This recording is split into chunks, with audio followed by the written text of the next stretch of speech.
नमस्कार, मैं अनिल आयतान। इस वीडियो में आप NMMS नवंबर 2022 सेट ए के पार्ट 1 मेंटल एबिलिटी टेस्ट के question number 1 to question number 15 को सॉल्व करना सीखेंगे। आइए अब हम इन क्वेश्चंस को वन बाय वन सॉल्व करते हैं। तो question number 1 to question number 3 के लिए निर्देश हमें ये दिया गया है। इन प्रश्नों में एक संख्या श्रृंखला दी गई है जिसमें एक पद लुप्त है। दिए गए विकल्पों में से वह विकल्प चुनिए जो श्रृंखला को पूरा करता हो। ये हमें श्रृंखला दे रखी है। अब इस श्रृंखला को सॉल्व करने की ट्रिक हमारे पास ये है। अब हम देख रहे हैं कि ये श्रृंखला जो है पहले कम हो रही है, फिर बढ़ रही है, फिर कम हो रही है, फिर बढ़ रही है। तो इस प्रकार चल रहा है। तो इसमें 2 ऑपरेशन लगेंगे। तो देखिए कौन कौन से लगेंगे।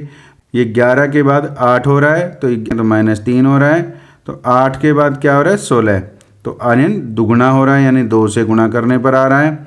और 16 के बाद फिर 12 हो गया। तो इसके बाद आगे जो हमारे पास क्या हो रहा है -4 हो गया। और 12 के बाद 36 हो गया यानी 12 3 36 हो गया। और यानी 12 को 3 से गुणा किया और 36 के बाद 31 आ रहा है तो ये -5 हो गया। तो अब इसमें क्या पैटर्न बना। इसमें जो पैटर्न बना पहले -3 फिर -4 -5 आया है। तो आगे क्या है ×2 ×3। अब मल्टीप्लाई किससे आएगा 4 से आएगा। तो मल्टीप्लाई जब 4 करेंगे तो क्या वैल्यू आएगी देखिए हमारे पास 4 और 31 को हमने 4 से मल्टीप्लाई करना है और 12 तो यानी 124 आया है। यह वैल्यू है वो ऑप्शन 2 में है। तो इस प्रकार ऑप्शन 2 बिल्कुल सही है। सेकंड क्वेश्चन में दी गई श्रृंखला ये है 4, 10, 22, 46 और हमें बताना है कि क्वेश्चन मार्क के स्थान पर कौन सी संख्या आएगी। अब ये संख्या धीरे धीरे बढ़ रही है। तो अब इसमें अंतर देखते हैं कि क्या हो रहा है। तो 4 के बाद 10 कैसे आएगा +6 करने पर आएगा। और 10 के बाद 22 यानी 22 - 10 करेंगे तो कितना आएगा +12 हो जाएगा। और 22 के बाद 46 यानी 46 में से 22 माइनस करेंगे तो हमारे पास 24 आएगा। तो अब देखिए अब क्या हो इसमें जो पैटर्न बना है वो ये बना है। 6 का डबल हो गया 12 और 12 का डबल हो गया 24 और 24 का डबल हमें यहाँ पर हो जाएगा कितना 48। तो 48 किस में ऐड करना है 46 में ऐड करना है। क्वेश्चन मार्क के स्थान पर जो संख्या आएगी वो 94 आएगी। यह वैल्यू है वो ऑप्शन 4 में है। तो इस प्रकार ऑप्शन 4 बिल्कुल सही है। थर्ड क्वेश्चन में ये हमारे पास श्रृंखला दी गई है 28, 23, 19, 16, 14, 13 और क्वेश्चन मार्क के स्थान पर कौन सी संख्या आएगी वो हमें बतानी है। तो देखिए अब ये धीरे धीरे क्या हो रही है कम हो रही है। तो अब इसमें अंतर बन रहा है वो देखेंगे क्या बनेगा। 28 के बाद क्या आ रहा है 23 यानी 23 में से 28 को माइनस करेंगे तो हमारे पास -5 आएगा। और 23 के बाद क्या हो रहा है 19 यानी 23 के बाद 19 हो रहा है। तो 19 में 23 माइनस करेंगे तो हमारे पास -4 आएगा। और फिर हमारे पास 19 के बाद 16 है। 16 - 19 करेंगे तो -3 आएगा। और फिर हमारे पास 16 के बाद क्या है 14 तो 14 में से 16 माइनस करेंगे तो -2 आएगा। और फिर 14 के बाद क्या है 13 यानी 13 - 14 करेंगे तो -1 आएगा। इसमें पैटर्न बना -5 -4 -3 -2 -1। अब -1 के बाद क्या आएगा 0 आएगा। यहाँ पे ध्यान रखना है ये क्योंकि ये जो कम हो रहे हैं तो -1 के बाद क्या है 0। तो 13 में जब हम 0 ऐड करेंगे तो क्वेश्चन मार्क के स्थान पर जो संख्या आएगी वो 13 आएगी। ये वैल्यू ऑप्शन 4 में है। तो इस प्रकार ऑप्शन 4 बिल्कुल सही है। नेक्स्ट क्वेश्चन हमारे पास क्वेश्चन नंबर 4 है। यदि x का अर्थ प्लस है, y का अर्थ माइनस है, z का अर्थ डिवाइड है, p का अर्थ मल्टीप्लाई माना जाए तो 10p2 x ये यहाँ पर x है 5y 5z 5 का मान ज्ञात कीजिए। इसको सॉल्व करने का तरीका बोर्ड मास है। तो बोर्ड मास क्या होता है BODMAS। तो इस नियम का प्रयोग करके हम इसको सॉल्व करेंगे। तो देखिए पहले हम ये जो संख्याएं दे रखी हैं इसको लिखेंगे। तो हमारे पास क्या 10 2 फिर हमारे पास 5 फिर 5 फिर 5 3 टाइम्स है। तो पहले क्या है p। तो अब देखेंगे p को क्या लिखना है। p का अर्थ क्या है मल्टीप्लाई। तो यहाँ पर मल्टीप्लाई आ जाएगा। और 2 और 5 के बीच में क्या x। तो x का अर्थ क्या है प्लस। तो यहाँ पर प्लस आ जाएगा। 5y 5 है तो y का अर्थ क्या माइनस या माइनस आ जाएगा। 5z 5 तो z का अर्थ क्या है यहाँ पर देखेंगे तो z का अर्थ है डिवाइड। यहाँ पर डिवाइड आ जाएगा। इसको हम बोर्डमास ट्रिक से सॉल्व करते हैं।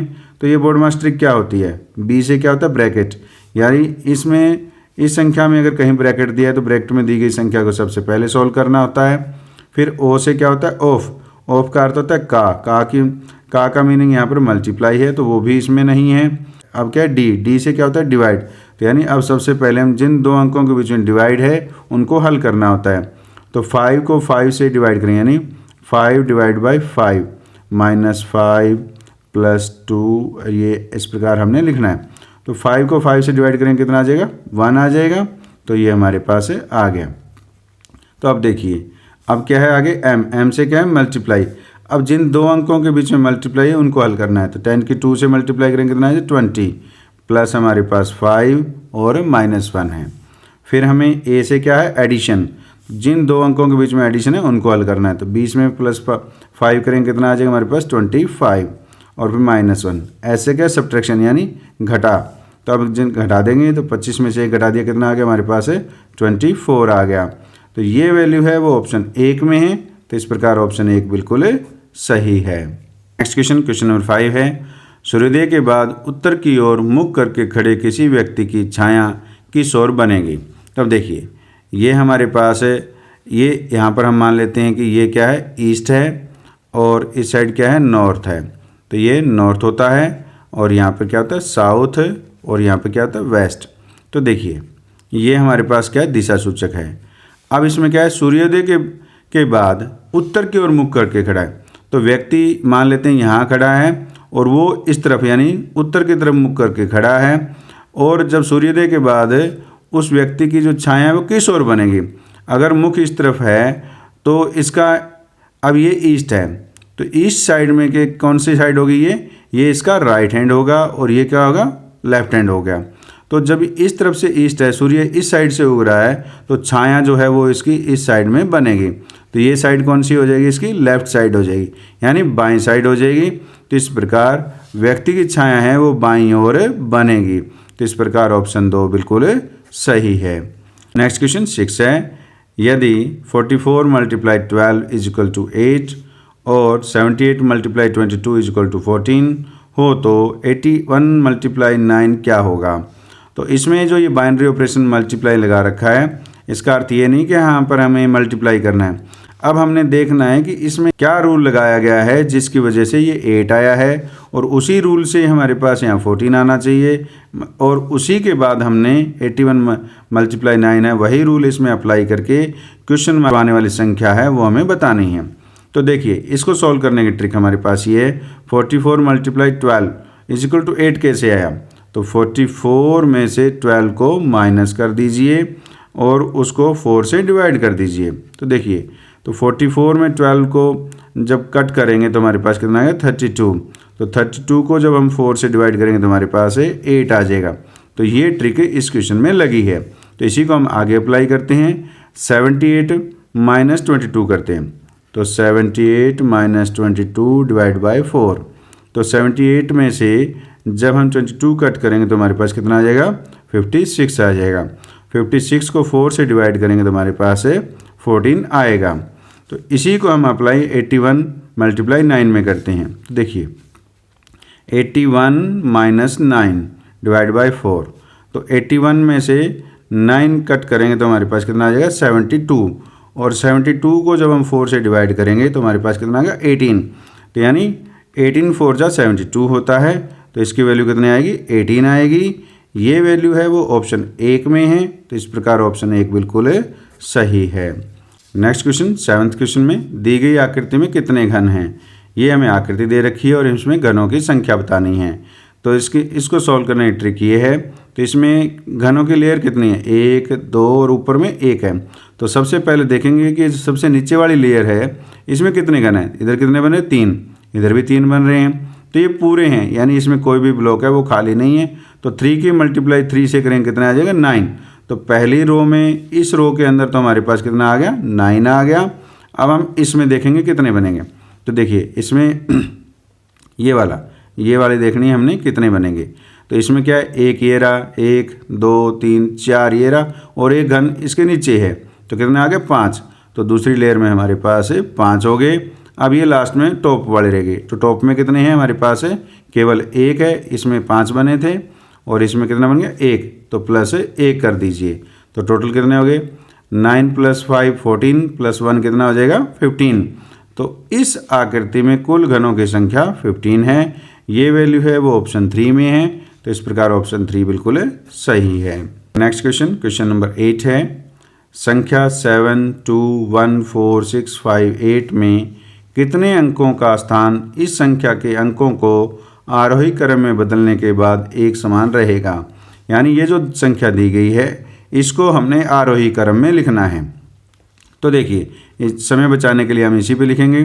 तो आरोही क्रम में यानी बढ़ते क्रम में लिखना है। इसमें सबसे छोटा अंक कौन सा 1, तो यानी पहले हमारे पास 1 आ जाएगा, फिर इसके बाद कितना आ रहा है 2, फिर हमारे पास 2 के बाद कितना आ जाएगा 4, और फिर हमारे पास है 4 के बाद कौन सा है 5, तो 5 यहाँ पर आ जाएगा, और फिर हमारे पास 6, और फिर हमारे पास यहाँ पर ये 7 आएगा, और उसके बाद 8 आएगा। अब कितने अंकों का स्थान नहीं बदला, तो देखिए एक तो हमारे पास ये 2 है, तो जो 2 की जगह 2 आ गया, और फिर हमारे पास ये 6 है, 6 की जगह 6 आ गया, फिर 8 की जगह 8 आ गया। तो हमारे पास कुल 3 अंक ऐसे आए, एक ये 2 और 6 और उसके बाद कितना 8। 3 अंक ऐसे आए हैं जिनका स्थान नहीं बदला। कितने अंक ऐसे हैं जिनके क्रम बदलने के बाद एक समान रहेगा, तो वो अंक 3 हैं। यह मान ऑप्शन 2 में है। तो इस प्रकार ऑप्शन 2 बिल्कुल सही है। नेक्स्ट क्वेश्चन नंबर 9 है, पूजा को याद है कि उसकी माँ का जन्मदिन 16 के बाद और 22 तारीख के पहले है, जबकि उसके भाई को याद है कि उसकी माँ का जन्मदिन 20 के बाद तथा 25 तारीख के पहले है। यदि दोनों की जानकारी सही है तो उनकी माँ का जन्मदिन किस तारीख को है। तो इनके बीच की जो तारीख है वो लिख लीजिए। तो 16 के बाद क्या आएगा 17, 18, 19, 20 और 21 हो गया। अब दूसरे उसके भाई को याद जो तारीख है वो लिखिए, कितने 20 के बाद और 25 से पहले। तो 20 के बाद कौन सी आएगी 21, तो 21, 22 आगे लिखने की आवश्यकता नहीं है, वैसे मैं पूरा लिख देता हूँ 22, 23, 24 और 25 से पहले। तो ये तो पूजा को याद है वो तारीख है, और ये उसके भाई को याद है वो तारीख याद है। इन दोनों में जो कॉमन तारीख होती है वही सही दिन होता है। तो कॉमन कौन सी तारीख है, दोनों की 21 है। तो इस प्रकार उनकी माँ का जो जन्मदिन है वो 21 तारीख को है। तो यह मान है वो ऑप्शन 3 में है। तो इस प्रकार ऑप्शन 3 बिल्कुल सही है। नेक्स्ट क्वेश्चन नंबर हमारे पास 10th है, यदि 13 + 7 = 109 है और 14 + 6 = 408 है हो तो 17 + 5 की वैल्यू क्या होगी, यानी क्वेश्चन मार्क के स्थान पर कौन सी संख्या आएगी।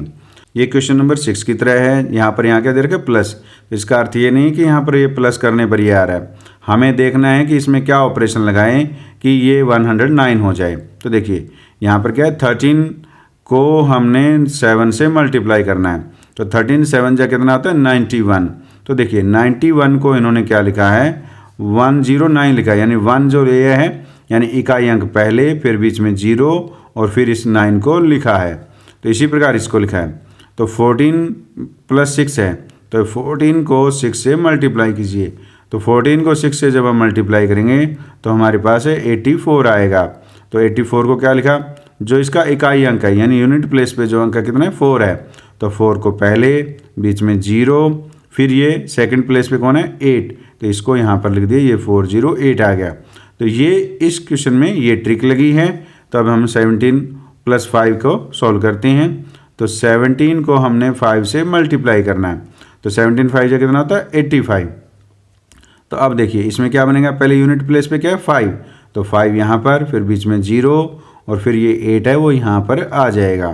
तो इस क्वेश्चन मार्क के स्थान पर जो संख्या आएगी वो 508 आएगी। ये वैल्यू है वो ऑप्शन 2 में है। तो इस प्रकार ऑप्शन 2 बिल्कुल सही है। Question number 11 to question number 15 के लिए हमारे पास निर्देश ये दिया गया है।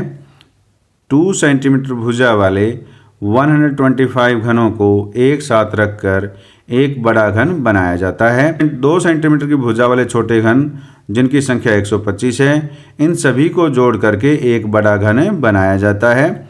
इसके बाद बड़े घन की प्रत्येक सतह पर लाल रंग किया जाता है। यानी जो बड़ा घन प्राप्त होगा उसको सभी ओर से लाल रंग से रंग दिया जाएगा। रंग करने के बाद सभी छोटे घनों को अलग अलग कर दिया जाता है, यानी फिर उनको अलग अलग कर दिया जाएगा। इस आधार पर निम्नलिखित प्रश्नों के उत्तर दीजिए। इस प्रकार के क्वेश्चन को सॉल्व करने की ट्रिक हमारे पास ये है कि सबसे पहले हमें जो छोटे घनों की संख्या है वो कितनी दे रखी है, 125 यहाँ पर दे रखी है। तो ये जो 125 है ये किस संख्या का क्यूब है, ये 5 का क्यूब है। 5 का क्यूब कितना होता है, 125 होता है। तो ये जिस संख्या का क्यूब होता है वो n का मान हमें लेना होता है। तो n का मान क्या होता है, एक जो बड़ा घन है उस बड़े घन की जो भुजा होती है उसके ऊपर कितने भाग होंगे वही n की संख्या होती है। तो यहाँ पर कितने, 5 भाग, यानी 1 2 3 4 और 5।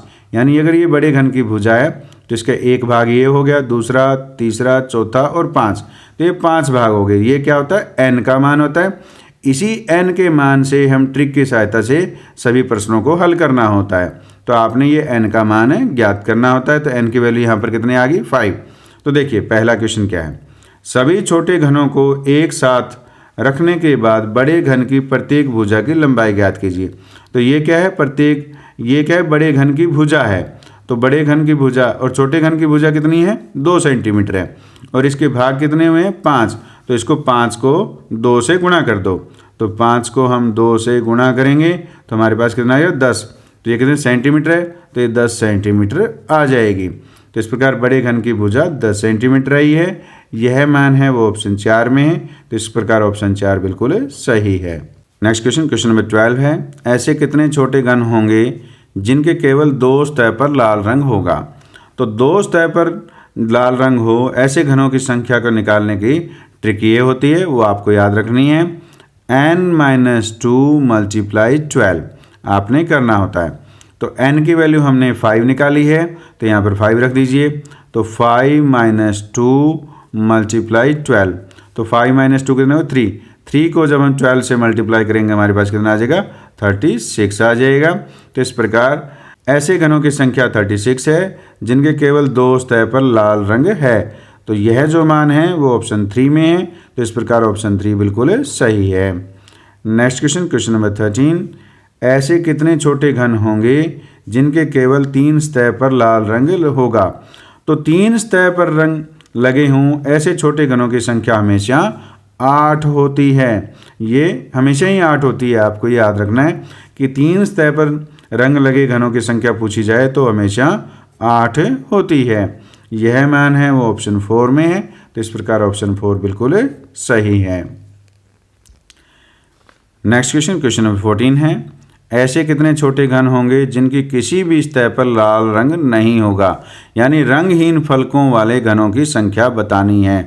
रंगहीन फलकों वाले घनों की संख्या को निकालने की ट्रिक हमारे पास ये है, n-2 का क्यूब होता है। जो हमने n का मान निकाला था उसके वो यहाँ पर रखना होता है, यानी n-2 का क्यूब। तो n की वैल्यू हमने निकाली थी 5, तो 5 - 2 का क्यूब। तो 5 - 2 करें कितना आ जाएगा, 3। तो 3 का क्यूब हमारे पास कितना हो जाएगा, 27 हो जाएगा। तो इस प्रकार 27 ऐसे छोटे घन हैं जिनके किसी भी सतह पर लाल रंग नहीं होगा। यह मान ऑप्शन 1 में है। तो इस प्रकार ऑप्शन 1 बिल्कुल सही है। नेक्स्ट क्वेश्चन, क्वेश्चन नंबर 15 है, ऐसे कितने छोटे घन होंगे जिनके केवल एक सतह पर लाल रंग लगा हो। तो एक सतह पर रंग लगे वाले घनों की संख्या निकालने की ट्रिक हमारे पास ये होती है, n-2 का स्क्वायर × 6 होता है। ये ट्रिक आपने याद रखनी है और यहाँ पर n का मान रख देना है। तो n का मान कितना है, 5। तो 5 - 2 का स्क्वायर × 6। तो 5 - 2 कितना होगा, 3। तो 3 का स्क्वायर करेंगे कितना आएगा, 9। 9 × 6, 9 × 6 करेंगे कितना आ जाएगा, 54। तो इस प्रकार 54 ऐसे छोटे घन हैं जिनकी केवल एक सतह पर लाल रंग लगा है। तो यह मान है वो ऑप्शन 2 में है। तो इस प्रकार ऑप्शन 2 बिल्कुल सही है। इस प्रकार इस वीडियो में हमने NMMS नवंबर 2022 सेट ए के पार्ट 1 के question number 1 to question number 15 को सॉल्व किया। उम्मीद है ये क्वेश्चंस आपको समझ में आए हैं। समझ में आए तो वीडियो को लाइक कीजिए, अपने दोस्तों के साथ शेयर कीजिए और ऐसे ही वीडियो प्राप्त करने के लिए चैनल को सब्सक्राइब कर बेल आइकन को प्रेस कर ऑल को सिलेक्ट कीजिए ताकि नए वीडियो आने पर आपको नोटिफिकेशन प्राप्त हो सके। धन्यवाद।